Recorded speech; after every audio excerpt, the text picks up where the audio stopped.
প্রাকৃতিক বিপর্যয় রোধে উপকূলে তৈরি হবে ম্যানগ্রোভের রক্ষা কবচ। এই রক্ষা কবচ ঘূর্ণিঝড়ের গতিপথে ঢাল হয়ে দাঁড়াবে, অপরদিকে রক্ষা করবে সমুদ্র ও নদী তীরের ভাঙন।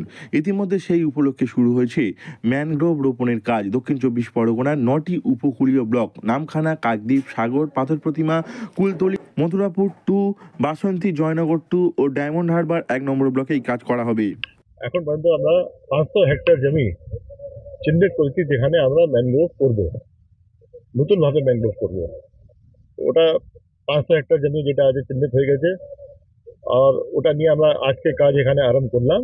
ওটা আপনি যদি পড়বেন, রিসার্চ করবেন তো দেখবেন যে যে যে আপনার রুট চলে যাবে সয়েলের ভিতর, ও সয়েল তাতে দাঁড়িয়ে থাকবে। তো আপনার যে ও আসবে कहते हैं হাই টাইড আসবে, আপনার হারিকেন আসবে, আপনার আমফান আসবে, তো আপনার ওটা যে এনব্যাঙ্কমেন্ট করবেন, অন্য কাজ করবেন, ওটা থাকতে পারবে। স্বনির্ভর গোষ্ঠীর মহিলারা সুন্দরী, গড়ান, গেঁয়ো, হেতাল, বানি, কেওড়া, কাঁকড়া জাতীয় গাছ রোপণ করবেন। ঘূর্ণিঝড় ডানা আসার পর মুখ্যমন্ত্রী মমতা বন্দ্যোপাধ্যায় ঘোষণা করেছিলেন আরও 5 কোটি ম্যানগ্রোভের চারা লাগানো হবে। সেই অনুযায়ী সাগর থেকে শুরু হয়েছে ম্যানগ্রোভ রোপণ কর্মসূচি। আপাতত 500 হেক্টর জমি এই কাজের জন্য চিহ্নিত করা হয়েছে, সেখানেই বসানো হবে ম্যানগ্রোভের চারা। গঙ্গাসাগরে ভাঙন রোধে এই ম্যানগ্রোভ গাছই বসানো হবে। আমরা জায়গা স্যার অলরেডি বলেছেন, আমরা প্রায় 500 হেক্টর জায়গাটা এখানে এখন পেয়েছি। এখানে নেই শুধু, মানে গঙ্গাসাগরে নেই, ওই 500 হেক্টর কিন্তু আমরা জেলার কথা বলছি, যেহেতু আগেও প্লান্টেশন হয়েছে, সেখানে আরো সার্ভে করে আগে প্লান্টেশন যেখানে যেখানে জায়গা রয়েছে লাগানো, সেখানে এই প্লান্টেশনটা লাগানো হবে।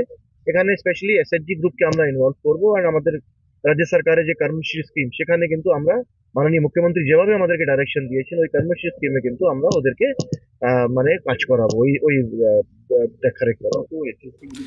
এই ম্যানগ্রোভ রোপণ কর্মসূচি নিয়ে দক্ষিণ 24 পরগনার জেলা শাসক সুমিত গুপ্তা বলেন, প্রথম ধাপে সাগরে ম্যানগ্রোভের চারা লাগানো হবে। সুন্দরবনের অন্যান্য ব্লকেও এই কর্মসূচি চালানো হবে। 2 বছর বাদে এই গাছ বড় হলে তখন এর উপকারিতা বোঝা যাবে। এ নিয়ে বন দপ্তরের অতিরিক্ত মুখ্য সচিব মনোজ আগরওয়াল বলেন, কয়েক বছর আগে 2000 হেক্টর জমিতে ম্যানগ্রোভের চারা লাগানো হয়েছিল। সেই গাছ ধীরে ধীরে বড় হয়েছে, তার মধ্যে কিছু অবশ্যই নষ্ট হয়েছে। যেসব জায়গায় গাছ মরে গিয়েছে সেখানে ফের চারা লাগানো হবে।